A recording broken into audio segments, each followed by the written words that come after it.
Hey folks, I'm going to walk you through how to turn a simple circle into a sphere, or at least make it look like one, using something called value. Value is the lightness or darkness of a color. So we're going to change the pressure we use on crayons or colored pencils to make them dark and light on different points of a circle to make it look like a sphere. One more fancy thing for you to know is a circle is a shape. A sphere is a form, because a sphere is three-dimensional. So circle, shape, sphere, form. And we are going to make circles look like spheres using value change. So get a piece of paper, get a pencil, some crayons or colored pencils.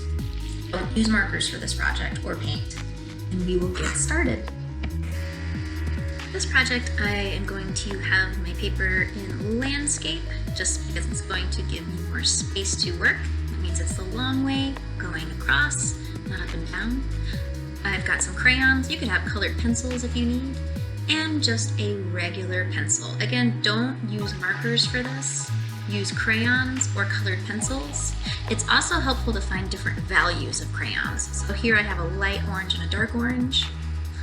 Again, the value is the lightness or darkness of a color. I've got a light blue and a dark blue there. You can set some aside, but it's not necessary that you have them. I've got a light green and a dark green. You can also change the value of colors by pushing harder on a crayon. The more pressure you use, the darker it will be, and the less pressure, the lighter it'll be. And there's some red values. I'm gonna stick with, I think, this light orange and dark orange, but again, you can just use one crayon and just change how hard you press. We're gonna draw some planets.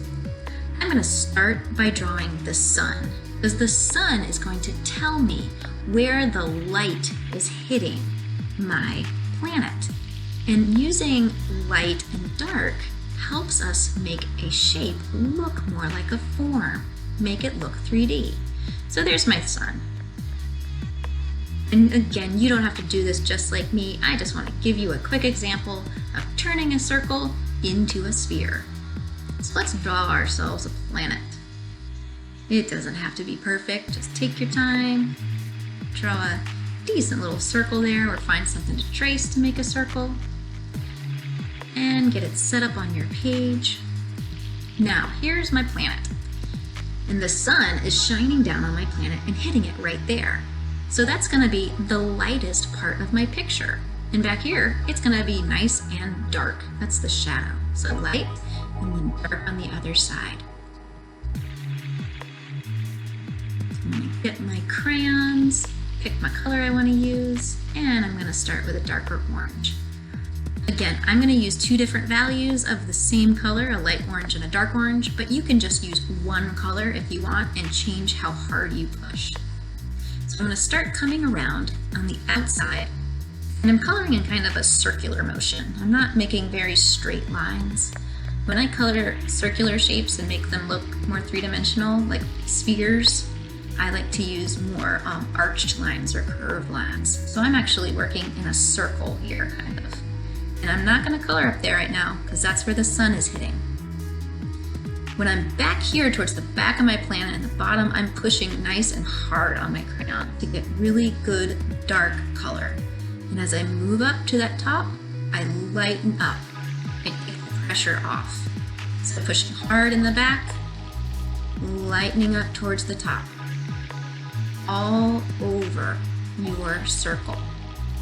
Pushing hard, and less pressure, and again pushing harder because I'm farther away, and then lightening up because the sun is shining right there on the top. And then when I get up here, I'm barely pressing at all. I'm adding just a little tiny bit of color. Again, working in kind of a circular motion with my crayon, shading it in, changing the value. I'm gonna come back now with my lighter orange because I think this kind of helps smooth over the edges a little bit. I think it blends it together. But again, you don't have to do it this way. you can just use the dark orange or a single color and press hard or light. And again, I'm coming around really dark, pushing super hard. Just don't snap the crayon in half, be careful.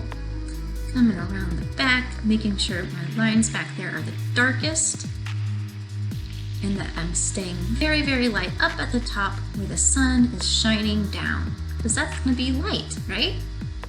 When the sun shines on your face, the front of your face is really bright, and the back of your head's more in the shadows. Shade it over, blend in any spaces using circular motion with your crayon or your colored pencil. I really like crayon for this, but colored pencil works too. And there you have it, a more spherical looking circle. I'll do another one up here, but I'm going to speed up the video so you don't have to sit through the whole thing.